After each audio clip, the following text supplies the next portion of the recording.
She's still laughing.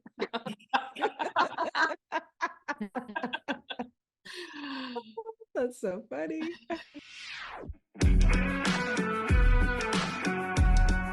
Welcome to 5 Lemons Left. We're the real stuff, the lemons making lemonade. So pucker up, because we're going to be discussing our life's lessons and the nitty-gritty details of our spiritual journeys.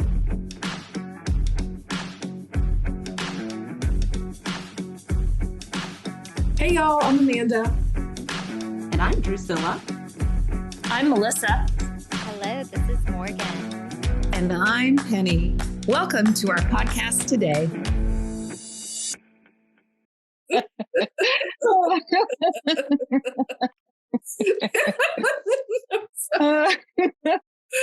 Oh, yay. Hello. Hey. Welcome to another episode of 5 Lemons Laughing. Yay. Today we're talking about breakdowns. Like what happens when we're freaking out and we're breaking down, and how do we get out of it? What are the tools and what are we learning from it? You know, once we're out of the breakdown, year or two or later, like what are we learning from it and how fast can we recover from it? So Penny has volunteered to kick us off. Yeah. Wow. Thanks, Amanda. It's great to be here today. I've had a lot of breakdowns, even just today.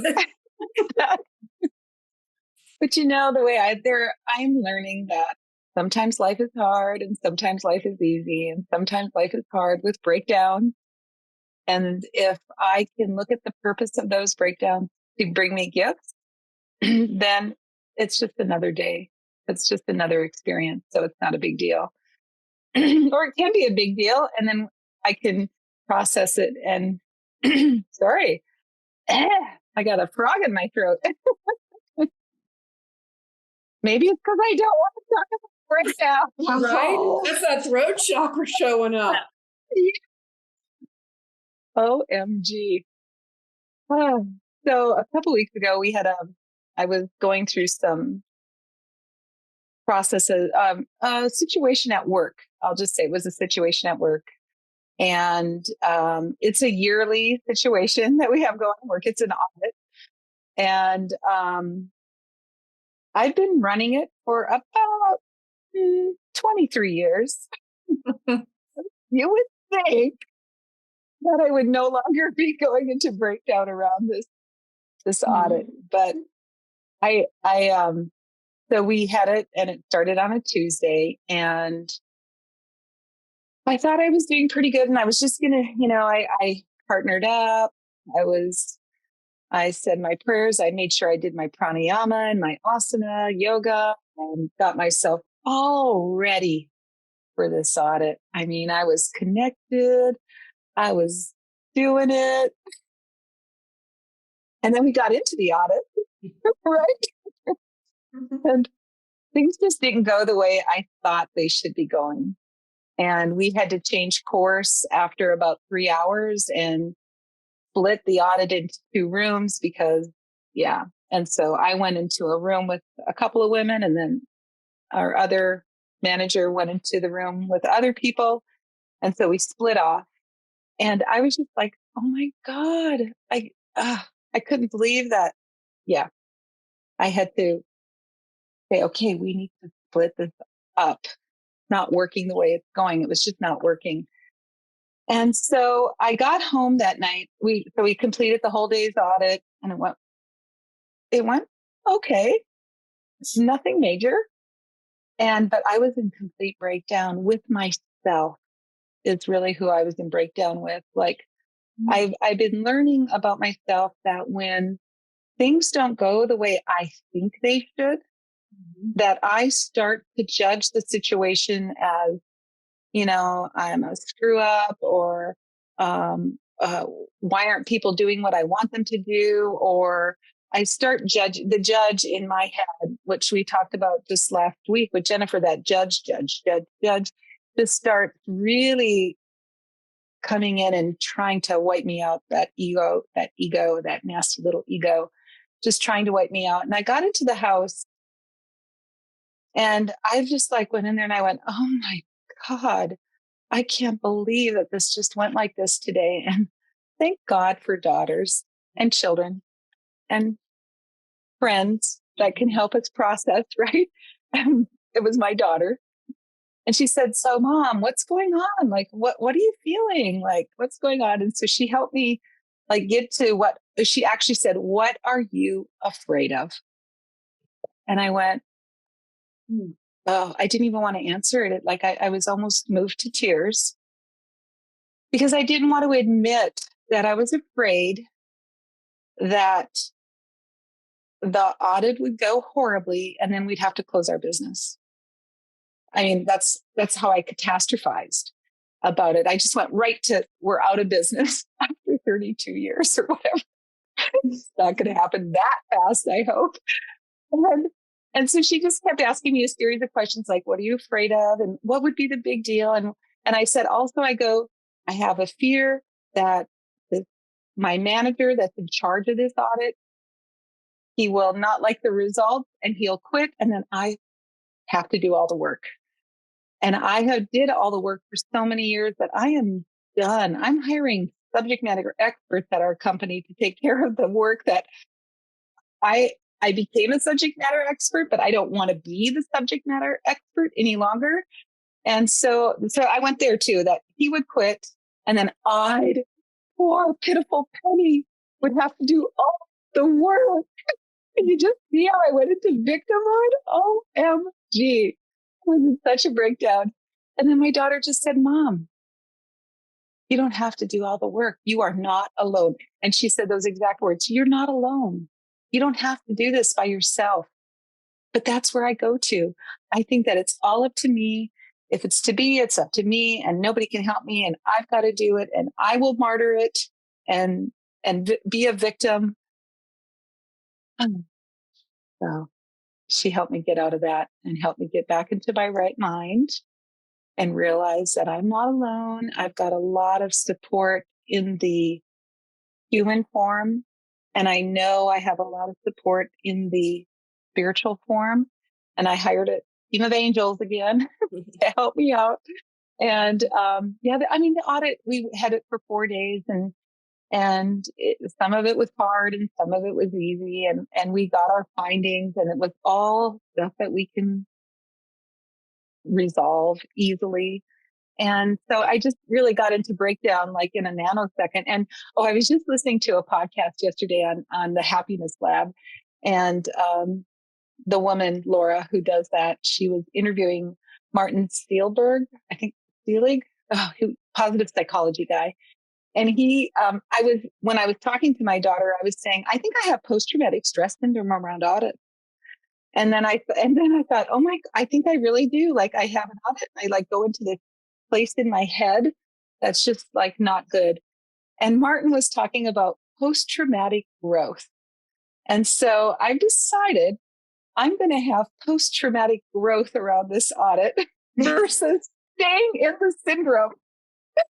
So anyway, you guys jump in here. I'm done with my story, but it was just a really pivotal moment just to have the help. And I realized I needed help to get out of my breakdown. And thank God for my daughter. She was there to help me because I needed it.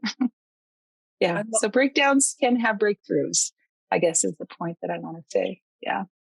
I love that word catastrophizing. Catastrophizing. That's something that's easily done. Mm-hmm. Yeah. And say again the name of that podcast and who was talking? It was the Happiness Lab, and it's Martin Selig. He's the father of positive psychology. I mean, I think if we just Google him, we could find it. But interesting. Post-traumatic growth. He worked with a lot of the military, actually the Army, and they've done a lot of work with helping identify who's going to have post-traumatic stress and who's not, just based on the assessments that they do with them. It's really quite fascinating to think about it. They were talking about the pessimist and the optimist and who can stay more optimistic and who stays pessimistic. And yeah, it was just fascinating. So I'm an optimist. Really, I am. Yeah. So I think I'll recover from this breakdown. Yeah. So I have a question, a follow-up question, Penny. So do you feel that you have healed what caused the trigger such that next year, this time, you won't even go into that same old catastrophizing? You know what I came to realize is that I don't need to be in these audits anymore. You know how like when your kids go to college and you're happy they go away from you so you don't have to see what they're doing every day? Mm-hmm. I just said that I'm not going to go into the audit every day any longer. I have to trust the subject matter experts that I've hired at our company to handle this stuff. And this year, I mean, he's relatively new in our company, so I felt like I needed to be there to support and answer questions as they came up to make the audit go a little smoother. But next year, he's going to have a whole nother year under his belt, so he's going to be able to handle it. So that's the one thing that I learned. That's the growth. I'm not sure if I healed it yet, Priscilla, but I have tools. And yeah, I'm going to just depend on all of you and my daughter and others that I have that can help me. Great. What's the date of your audit? We'll put it on our calendars for next year to remind you. So remind me in April next year. You think I'm kidding? I'm putting it on my calendar right now. Thank you, Amanda.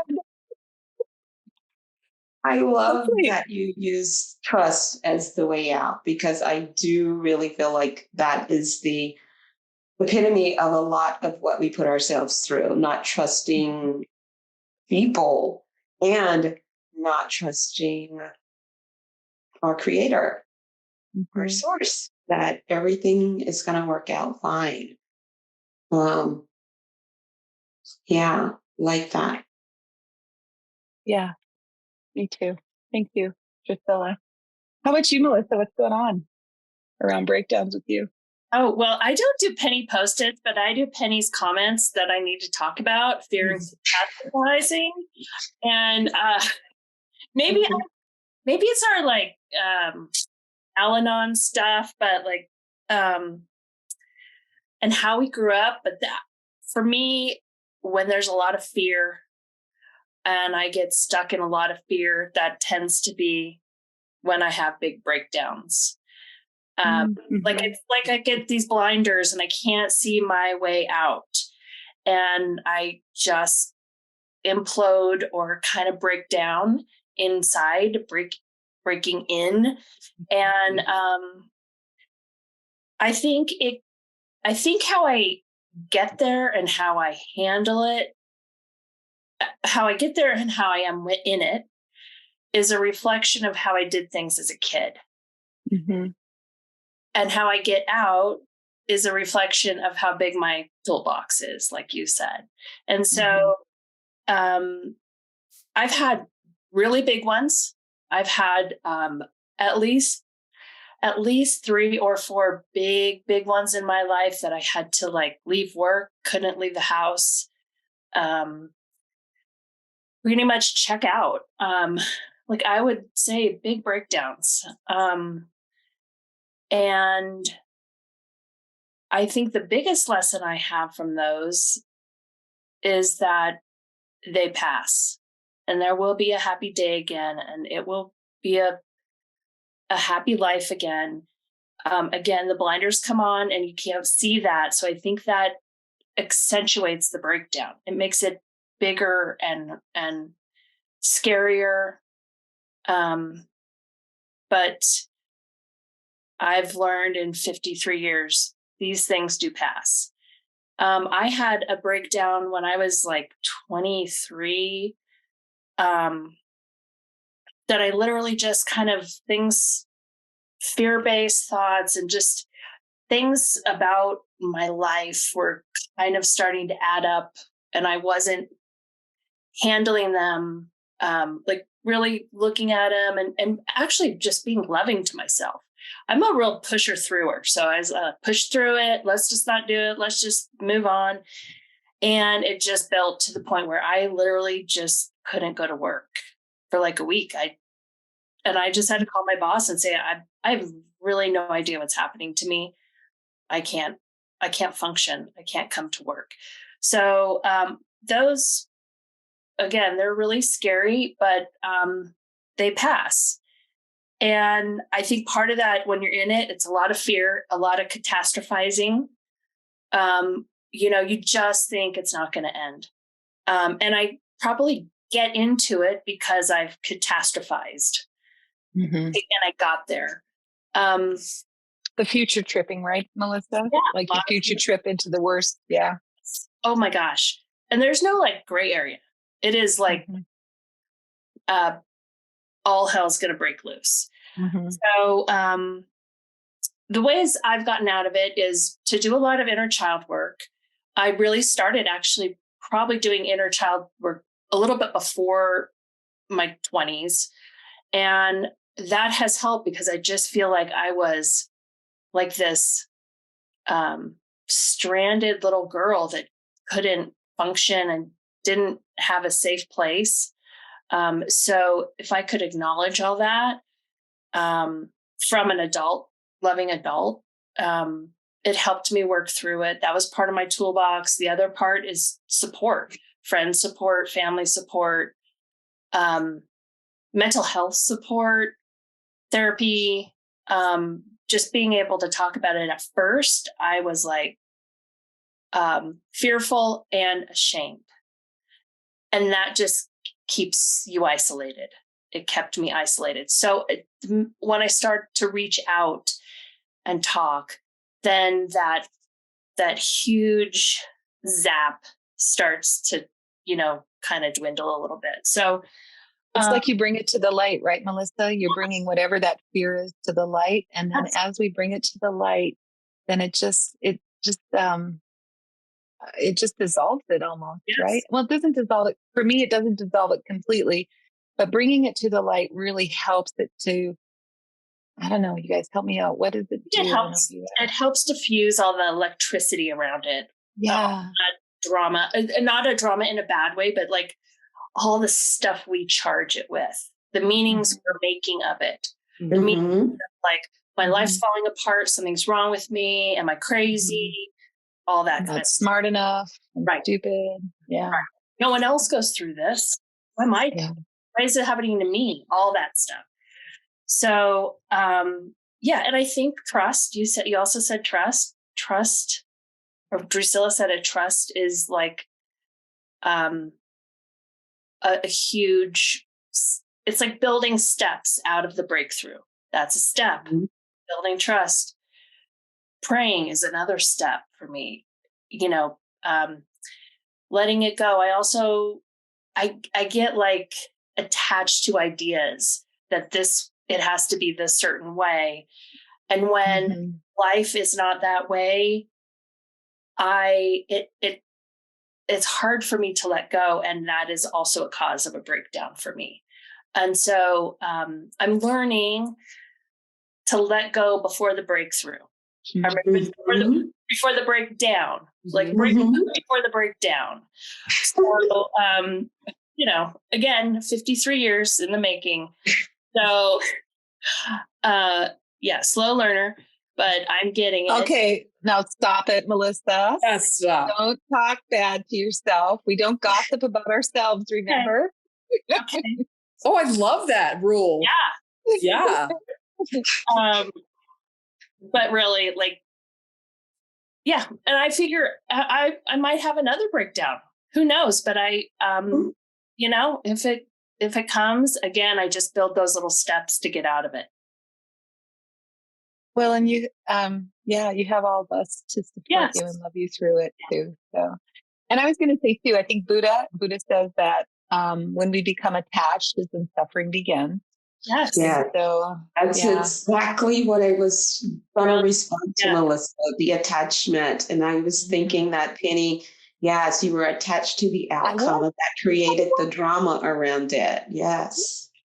Yes, I didn't want any finding but then I kind of secretly did want finding for the new guy so he wouldn't have it so easy. Yeah. I mean, I still want to punish people at times too. Oh my gosh. We are complicated human beings. Yes. I'm a complicated human being. OMG. And I know I usually have so many drama stories to share about myself, and I figured this time I'll share about somebody else's breakdown. How about that? Yeah. Speaking of gossip, whatever it is, It's not- let's talk about it. I'm surely gonna tell it in a way that I'm not gossiping. I'm sharing for sure, for I sure. know. So recently, I know I mentioned that I was working on this show, and the person that I was working closely with to help create the image around the show, create the whole personality, the theme of the show, and everything. It started out to be kind of codependent, even from the beginning, in a way. I was aware of, but did not really. I chose to ignore. Let's just say that. So we've been working together for about a month and pulling everything together, and we filmed our first episode last Thursday. And through the last 3 weeks, I saw her go through even health problems, even to the point of being hospitalized, and then counseling at one facility because she said it aggravated her asthma. And then another facility that she said that she didn't think it aligned with what she wanted to do. And then to another facility where we actually did tape the show. And then as she met with me and the publicist after the taping of the show, she had a total meltdown. And it wasn't until after we were off the phone call where she verbally attacked my colleague. And it wasn't until the next day and the next morning that I decided that I needed that she was actually looking for love. It was really literally all for love. All of those were, every time we delayed, it was truly her not feeling worthy of this. And I'm like, oh my God, I should have known it. Like, it shows up in me all the time, right? And so I don't think that we're going to be working together after the conversation we had with her, where she really had a meltdown. And, but I do feel that I could have intervened in a way that I could have been more supportive to her spiritually had I recognized what was going on. It wasn't until the next morning that I said, holy cow, I think she just self-sabotaged. Yeah. Yeah. And surely I could have seen the signs, Well, what have you done differently, Drusilla? I would have, as a matter of fact, early on, I did ask her after the first episode where she was, she actually went into the hospital and came out. The first taping that we were supposed to do, she went into the hospital and came out. And, I was talking to her about everything. And then I'm like, are you feeling any type of fear about this, whatever? She was like, no, not at all. But, when people are not really kind of going through this kind of spiritual growth and learning, the word fear comes up differently for people. It surely did for me. If someone had asked me 5 years ago, so I don't know that I asked the right questions at that time, but I would have really if not had a conversation with her differently, I would have at least done a lot of prayer and asking the Holy Spirit to intercede every step of the way, you know. And of course, I'm choosing to do that now, you know, of course. But as far as the relationship with my colleague is definitely never going to work with her again, just because that was just totally unprofessional in the way that she handled things. So, but yeah, total meltdown for sure. So I have a follow-up. So how do you, Drusilla, since it's your story, like being on the spiritual path that we're on? So like you recognized a cry for love, which yay, give yourself a pat on the back for that, Drusilla, because sometimes we don't recognize that.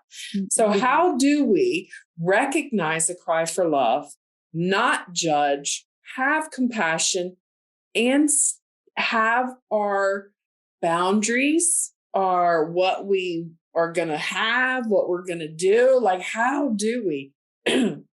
Look, my throat chakra. Clearly, I don't know the answer. How do we move with that, right?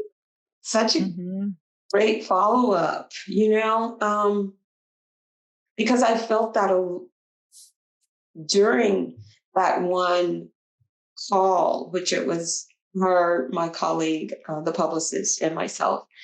And when she was on the defense and came out in attack mode, I felt guilty as if I hadn't protected my colleague, because I'm the one that brought her in and I was overseeing the project. So I did immediately feel that. And I did professionally defend her in the end and decided in that moment to terminate our relationship with her. But I did judge her in the moment. And there were times that I judged her throughout this process for, you know, because we had people lined up to be on the show. There were 7 people that we had as a part of the show. We had to postpone, you know, 2 times. And then the 3rd time we actually did film, only because I convinced her. I'm like, look, we are not going to postpone this again. If we do, it's done. So we did end up taping and everything went well. It went extremely well. But I really feel like she had the meltdown and was not able to recover. And there was, to answer your question, there was certainly some residual guilt and judgment of her and how I handled it during the course of the month that we were working together. Yeah. But I am releasing all guilt associated with that, for sure. And I do hold her with love. And it's like all of these things, you know, I'm replaying in my mind. And I also did say to her, because we know some people that we have in common in our community. She ran for office against another lady who ran for office, and they're both friends of mine. And at one point she said, well, how is she going to feel that you're working with me? And she has a TV show. And I'm like, well, you know, I don't have a problem with her. I don't burn bridges. That's not how I operate. And I'm like, look at this. It's a bridge that's burned. Like, and it's just, I don't know. It's just so crazy how Holy Spirit just like works as it continues. It's like, what am I doing about this bridge I just burned? Yeah. Yeah. So, hey, work in progress. That's what we are. So, Yep. Sometimes I get a sense that, like, well, let me start by saying I take 100% responsibility for all of my life circumstances. And I have like witnessed myself being a character in somebody else's trauma. It's so interesting. Yes. Oh, I was in it. You were, yeah. Were you a leading character in this drama? I was. Yeah. I have been the leading character in other people's dramas too. Yeah. Or one of the leads. I'm not going to take full lead, but Yeah. yeah. Oh my gosh. Yes. Yeah, it's interesting. Yeah, interesting. Great reference, Amanda. Mm-hmm. And Drusilla, you said something else really interesting too. You said you are going to prayer and I don't know exactly what you said, but it's like, how are you holding this person and her drama in your mind now? Like, I want you to talk about that some more. Yeah. So all of the shit hit the fan on Sunday evening. So Monday was a lot of processing. So it wasn't until Monday evening around 10:30 at night that I wrote the email to recap what happened and why I severed the relationship. So it wasn't until this morning that I had all the realizations of, my part in it and what I owe to the whole process, So it has been today that I looked at the situation with compassion for her. And I have, I've decided to write a forgiveness letter about the whole situation. And just throughout the day, I've just sent her loving thoughts, and it's one of those things that it hasn't been very difficult for me to redeem myself when it comes to my thoughts about people. That's not an area of weakness for me. So it wasn't hard for me because I do love her as a person. So it wasn't hard for me to get back to that place, and to forgive the drama I did. Yeah. And not hold it against her, right? Yeah. Yeah. Say that again, Penny. I was talking over you. I apologize. Well, I was just saying not hold it against her, this woman, that even though she decided to sever the business relationship, you're not going to hold that against her. I mean, there's always the opportunity in the future that things could change. But right now, it's just not working. Yeah. Do you really see it as burning a bridge? Because from what you're telling me, I hear it as making some good professional decisions. And you had boundaries. Yeah. I mean, it depends on, I guess, what people say is burning the bridge of business for now, right?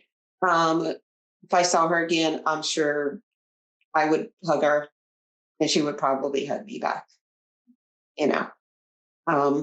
yeah, for sure. Yeah. So you didn't actually dynamite the bridge. You just put a do not cross up. Some boundaries there. There's boundaries. Yeah. Do not enter police brigade. Yeah. Barricade. Yeah. Or something like that. Yeah. Yeah.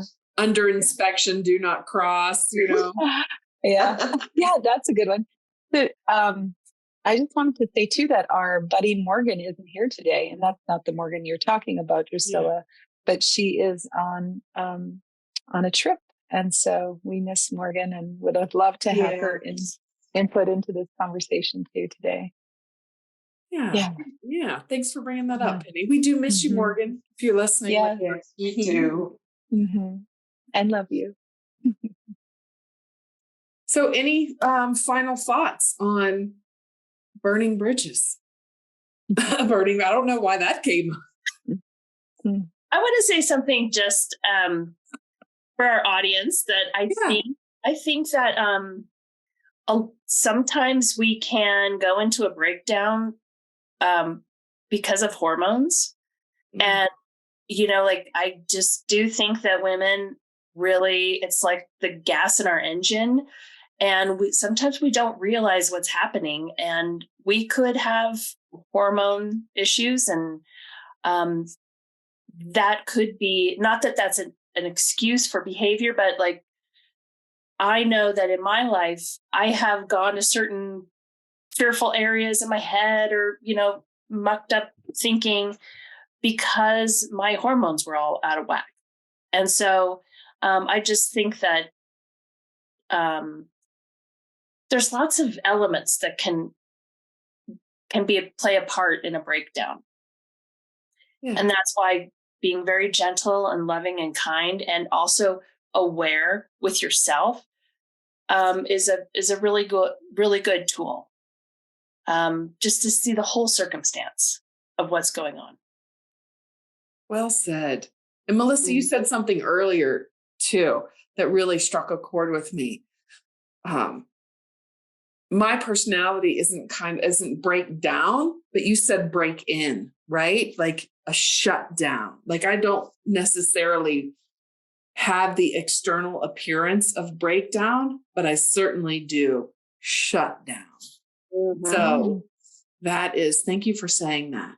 Because I think one of the most important parts of this healing journey that we're on is realizing that I'm not the only one, right? That takes some of the sting and the shame and all of that stuff, brings light and air, awareness, like you were talking about, Penny, just light and air. Mm-hmm. Yeah, I think a lot of what I'm realizing, and just in the last few months, is that a lot of the stuff that I make such a big deal, that, oh my God, this is bad, it's like normal. Like, these are normal human experiences, and I judge them as huge, horrible. Yeah, horrible. And they're really not. They're just, it's just normal what we're going through as a human being on this spiritual journey. We're spiritual beings on this human journey. And thank you, Amanda, for bringing that up, because it's just normal stuff. Mm-hmm. And if we don't talk about it and have safe people to reason it out with, then it just gets bigger and bigger and bigger. And then we explode. Mm-hmm. And then we have to clean up all the carnage. And so I'm trying not to do that so much anymore. I'm doing pretty good. I shouldn't say I'm trying, do or do not. There is no try. Thank you, Yoda. Thank you, Yoda. Yeah. So I am working at that. And awareness, like we've talked about before, Drusilla, you brought it up, awareness is curative. And that is such a powerful statement, that when we become aware, then we can actually make the changes that if we want to make those changes, we can start making them once we become aware. And I just want to also correct, it's Martin Seligman, Seligman. He is the father of positive psychology.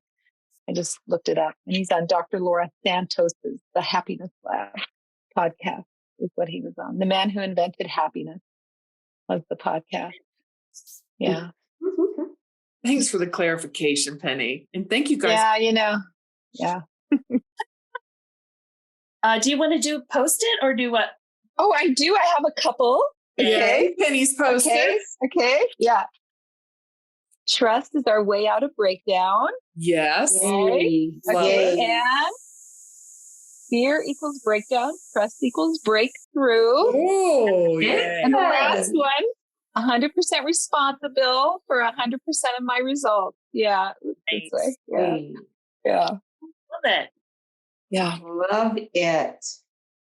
And you can visit our website and make a comment. We'd love a comment on our website, anything that we could do better, any topics you want to add. You can also make a comment or follow us on social media, and our handle's 5 Lemons Laughing on our website and our social media. And please listen to our podcast, like, share, and we really appreciate that you're with us on this journey. Yeah. Thank you, guys. Bye, Can't do it y'all. without them. Thank you. Bye. Love y'all.